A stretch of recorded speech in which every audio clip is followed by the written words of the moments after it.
राजनीति में इस समय हलचल देखी जा रही है। लोकसभा चुनाव से पहले समाजवादी पार्टी के भीतर विवाद लगातार बढ़ता जा रहा है। अखिलेश यादव को एक और बड़ा झटका लगने जा रहा है। दरअसल स्वामी प्रसाद मौर्य के समाजवादी पार्टी के राष्ट्रीय महासचिव पद से इस्तीफा देने के बाद उनके अगले कदम को लेकर तमाम चर्चाएं हो रही थी, लेकिन अब उनके अगले कदम से सपा को बड़ा झटका लगने वाला है।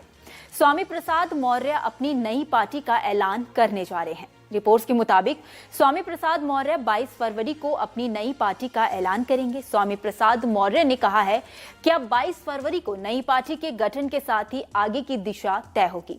पिछड़े, दलित, अल्पसंख्यक समाज की लड़ाई को आगे बढ़ाऊंगा। साथ ही कहा, सपा से अब राह जुदा हो रही है तो मेरी कोशिश रहेगी कि मैं इंडिया गठबंधन में शामिल होकर या बाहर से उसका समर्थन करूंगा। बताया जा रहा है कि 22 फरवरी को दिल्ली के तालकटोरा स्टेडियम में रैली को संबोधित करेंगे। स्वामी प्रसाद मौर्य की पार्टी का नाम राष्ट्रीय शोषित समाज पार्टी होगा, ऐसा कहा जा रहा है। सोमवार को सोशल मीडिया के जरिए उन्होंने पार्टी का झंडा लॉन्च कर दिया है, जो कि नीले, लाल और हरे रंग को मिलाकर बनाया गया है। आपको बता दें कि स्वामी प्रसाद मौर्य अखिलेश यादव और समाजवादी पार्टी से पूरी तरह से अलग हो गए हैं। उन्होंने मंगलवार को पार्टी की प्राथमिक सदस्यता और विधान परिषद सदस्य के पद से इस्तीफा दे दिया था। उन्होंने कहा है कि मैं पद के लिए ना कभी आया हूं और ना गया हूं। मैंने उनका लाभ का पद भी वापस कर दिया है। पद आता जाता है, लेकिन विचारधारा टिकाऊ होती है, इसलिए विचारधारा से कोई समझौता नहीं। मंगलवार को सपा प्रमुख अखिलेश यादव को भेजे पत्र में स्वामी प्रसाद मौर्य ने कहा कि आपके नेतृत्व में मुझे सौहार्दपूर्ण वातावरण में काम करने का अवसर प्राप्त हुआ। आपसे 12 फरवरी को हुई वार्ता और 13 फरवरी को भेजे पत्र पर किसी भी प्रकार की वार्ता की पहल न करने के फलस्वरूप मैं सपा के प्राथमिक सदस्य से भी इस्तीफा दे रहा हूं।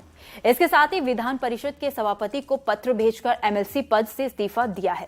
अखिलेश यादव को भेजे पत्र में यह भी कहा गया कि मैं सपा के प्रत्याशी के रूप में विधान परिषद में निर्वाचित हुआ हूं। चूंकि मैंने सपा की प्राथमिक सदस्यता से इस्तीफा दे दिया है, इसीलिए नैतिकता के आधार पर इस पद से भी इस्तीफा दे रहा हूं। स्वामी प्रसाद ने बातचीत में कहा है कि अब 22 फरवरी को नई पार्टी के गठन के साथ ही आगे की दिशा तय होगी। पिछड़े, दलित, अल्पसंख्यक समाज की लड़ाई को आगे बढ़ाने के लिए मैं कदम आगे बढ़ा रहा हूं। स्वामी प्रसाद मौर्य ने इस दौरान ये भी कहा है कि मैं लोकतंत्र और देश को बचाने के लिए समान विचारधारा के लोगों के साथ काम करूंगा। समाजवादी पार्टी से अब राह जुदा हो रही है तो मेरी कोशिश रहेगी कि मैं इंडिया गठबंधन में शामिल होकर या बाहर से उसका समर्थन करूंगा। अखिलेश यादव का समाजवादी सामने आ गया। खैर, इस खबर में इतना ही। इस खबर को लेकर आपकी क्या राय है, आप हमें कमेंट सेक्शन में जरूर बताइए। वीडियो अगर पसंद आया हो तो वीडियो को लाइक और शेयर करना ना भूलें।